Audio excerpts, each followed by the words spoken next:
Bonjour à tous chers téléspectateurs, nous allons aujourd'hui voir 5 des pires défaites de l'histoire. Mais avant tout, je voudrais vous remercier, nous avons atteint les 100 abonnés, ça m'encourage à créer du meilleur contenu. Alors aujourd'hui, nous allons voir humiliation, des défaites alors que l'on était à 5 contre 1 ainsi que beaucoup de morts, alors attachez-vous bien, vous êtes... En premier lieu nous pouvons parler de la bataille de Cannes qui est la plus grosse humiliation militaire infligée à Rome. Pour le contexte, en moins 241, Rome remporte la première guerre punique. Avide de vengeance, Hamilcar Barca se lance dans la conquête de l'Espagne qui était alors riche en argent et en or. Il meurt pendant une bataille en 228 avant Jésus-Christ. De son vivant il a eu un fils, Hannibal Barca à qui il fait promettre quand ce dernier est petit, la main sur le feu, de ne jamais faire la paix avec Rome, et de ne jamais la servir. Il l'emmène à la guerre dès que bébé Hannibal a 9 ans. Ainsi, le jeune Carthaginois maîtrise très vite l'art de la guerre. Après la mort de son père, Hannibal rassemble une armée de 40 000 hommes, accompagnés de 40 éléphants environ. Il se lance alors à la conquête du nord de l'Espagne. Puis il passe par le sud de la Gaule, passe par les Alpes, ce qui est un exploit encore pour aujourd'hui et finit en Italie pour attaquer les Romains là où ils s'attendent le moins. Il remporte plusieurs succès à Tessin, à Èbre, au lac Trasimène, puis enfin à Cannes. Les généraux romains Varro et Paulus rassemblent une armée de 90 000 hommes qui devront alors s'opposer aux 40 000 soldats d'Hannibal. Pour les Romains, la bataille ne semble être qu'une formalité, en même temps à 1 contre 2, c'est sûr que ça va marcher, ou pas Hannibal réussit à encercler les 90 000 Romains et les massacre quasi tous. Pour les Romains, c'est une humiliation jamais vue, une misérable générale punique qui ose se pointer à Rome et anéantir une armée de plus nombreuse. Heureusement, après cette bataille, Hannibal ne fonce pas sur Rome alors qu'il aurait pu et préfère aller se prélasser à Capoue. Surtout qu'en fait, je dis qu'il aurait pu, mais c'est juste parce que Rome n'est quasi pas défendue, mais il faut rappeler que la ville est bien protégée par une muraille, et qu'Hannibal n'a plus de matériel de siège.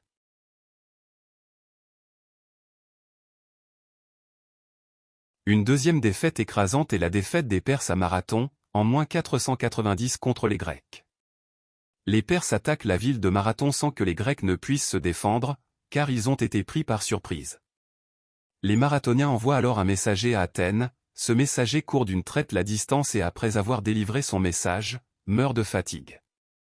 En un temps record, les Grecs rassemblent une armée de 9 000 hommes qui vont devoir combattre 40 000 Perses.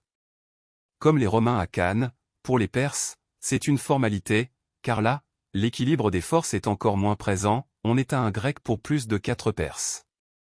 Les Grecs vont alors imaginer une tactique audacieuse, ils vont charger les Perses au pas de course tout en esquivant les flèches adverses.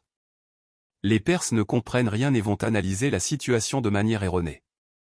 Ils vont croire les Grecs fous et prédire leur défaite, ce qui va se retourner contre eux.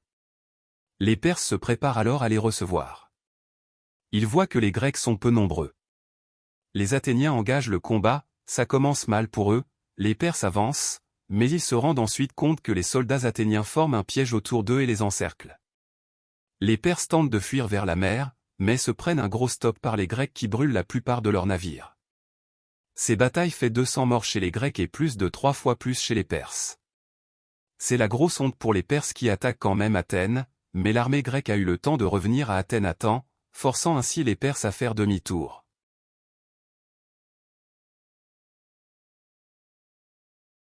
Une troisième défaite humiliante est l'invincible Armada. En 1588, les Espagnols veulent envahir l'Angleterre, la raison, des différences religieuses. L'Angleterre est protestante tandis que l'Espagne est catholique. Les Espagnols rassemblent alors 130 navires, équipés de 2400 canons et 30 000 hommes. C'est du jamais vu. Les Espagnols commencent le voyage, mais rencontrent sur leur chemin des tempêtes dans lesquelles les Espagnols perdent une première partie de leur flotte. Mais qu'à cela ne tienne, ils continuent.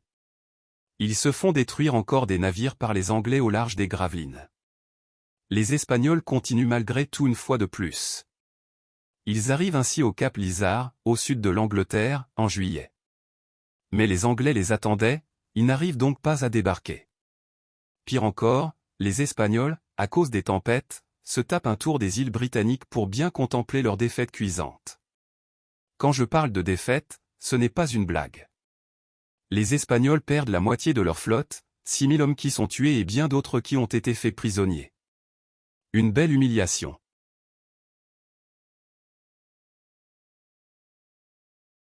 Dans les pires défaites militaires, nous pouvons aussi retrouver la bataille d'Azincourt en 1415.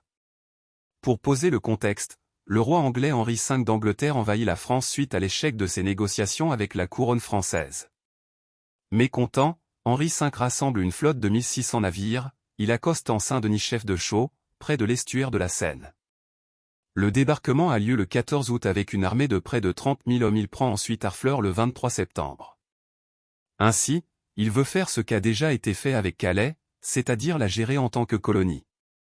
La dysenterie frappe alors le rang des Anglais qui sont forcés de retourner en Angleterre, en abandonnant une garnison à Harfleur. Néanmoins les seigneurs français Charles d'Albret, Jean de Lemingre, Jean d'Alençon et Charles d'Orléans rassemblent une armée de 15 000 hommes et rattrapent la roi Henri V à Azincourt.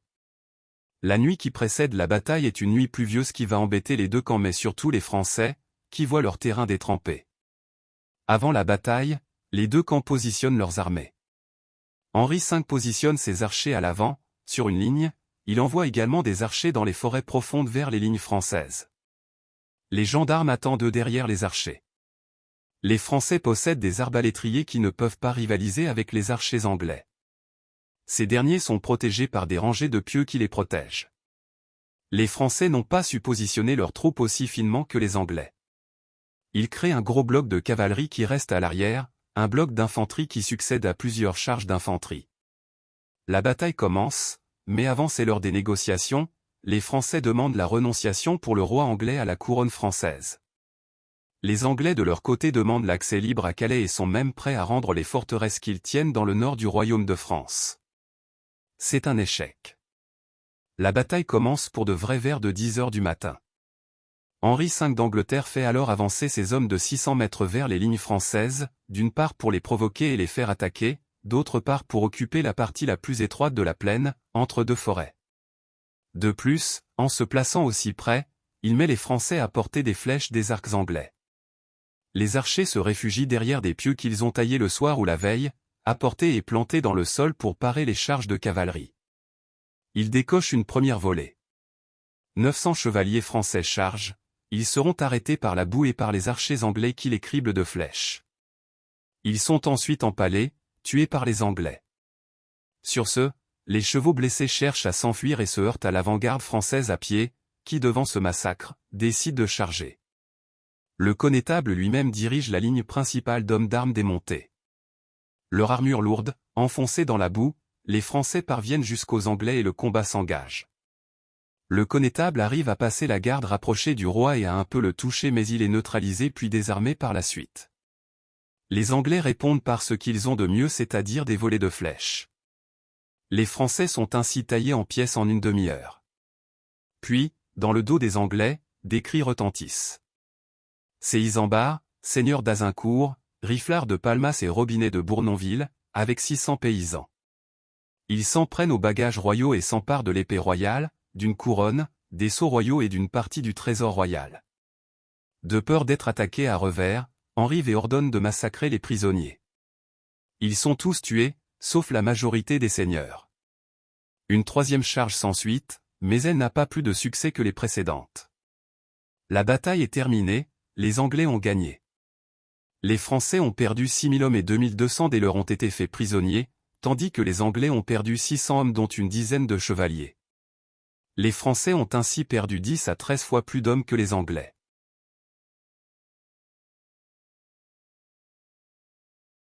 Et la dernière bataille pour aujourd'hui est la bataille de Stalingrad qui s'est déroulée du 11 juillet 1942 au 2 février 1943. Les Allemands venaient d'être stoppés devant Moscou. Ils décident donc une offensive sur Stalingrad. Alors au début tout va bien, les Allemands arrivent à attaquer tout en parant les contre-attaques soviétiques qui ne servent alors à rien. Fin septembre, le sud et le centre de la ville sont conquis. Stalingrad ne représente plus un objectif militaire aux yeux des stratèges allemands, cependant la prise de la ville ayant été montée en épingle par la propagande, elle devient un objectif symbolique, ce qui pousse Hitler à commettre l'erreur de vouloir prendre la ville coûte que coûte. Ne pouvant relever les troupes engagées dans les combats urbains, durant lesquels des divisions disparaissent en quelques semaines, les Allemands confient la garde de leur flanc le long du Don à leurs alliés de l'Axe. À la même période, les Soviétiques prennent conscience que leurs offensives dans les abords immédiats de Stalingrad sont vouées à l'échec. Ils optent donc pour une nouvelle stratégie, déclencher une offensive plus large, à partir des têtes de pont laissées par les Allemands durant l'été et dont la garde a été confiée aux Roumains. La défense de la ville de Stalingrad, par la 62e armée du général Tchouikov, devient donc un abcès de fixation qui focalise l'attention des troupes allemandes pendant que les Soviétiques concentrent progressivement de vastes unités à quelques centaines de kilomètres à l'ouest et au sud de la ville. Le 19 novembre 1942, alors que les Allemands contrôlent 90% de la ville, les Soviétiques mettent en œuvre leur nouvelle stratégie de contournement large de la ville et lancent par surprise leur contre-offensive qui se nomme l'opération Uranus. Les Roumains sont laminés, les Allemands ne peuvent rien faire, ils sont encerclés quand les généraux Vatouline et Eremenko font leur jonction. Hitler refuse, contre l'avis de ses généraux, d'abandonner Stalingrad pour rompre l'encerclement. Il est encouragé dans cette décision par une mauvaise estimation de la Luftwaffe, qui pense pouvoir ravitailler les assiégés par un pont aérien, et par Manstein, qui espère délivrer les troupes encerclées. Mais c'est un échec, les Allemands lancent ensuite une offensive qui est plus nulle que prévu, ils se heurtent aux Soviétiques du secteur. Dès lors, pour l'état-major allemand, le siège de Stalingrad devient le moyen de fixer les 7 armées du front du Don du général Rokossovski, alors que tout le front sud s'effondre et que le nœud de communication vital de Rostov-sur-le-Don est menacé. Les Soviétiques repartent à l'assaut de la forteresse Stalingrad, le 10 janvier 1943. Regroupés dans 2 poches, les défenseurs capitulent les 31 janvier et 2 février 1943. Les Allemands et leurs alliés auront perdu un demi-million d'hommes, les Soviétiques idem, ce qui est l'exception aujourd'hui, car avant les vainqueurs avaient toujours moins de victimes que les vaincus. Les Allemands n'auront plus l'occasion de revenir et devront passer à des phases défensives après avoir perdu la bataille de Koursk. En tout cas, la défaite de Stalingrad est l'œuvre d'un général soviétique Zhukov mais aussi de la folie d'Hitler et de Göring qui ont refusé de retirer leurs troupes de Stalingrad alors qu'ils pouvaient. Stalingrad, c'est aussi le glas du Troisième Reich. Alors, que penser de ces défaites? Elles sont dans la plupart des cas, la cause du déclin des puissances vaincues, mais pas toujours. À Cannes, Rome ne chutera pas à cause de cette défaite. Au contraire. Ce cas montre que les défaites militaires doivent être bien exploitées par les adversaires, sinon c'est juste un coup dur pour nous. Dites-moi ce que vous en avez pensé en commentaire, abonnez-vous et moi je vous dis à la prochaine.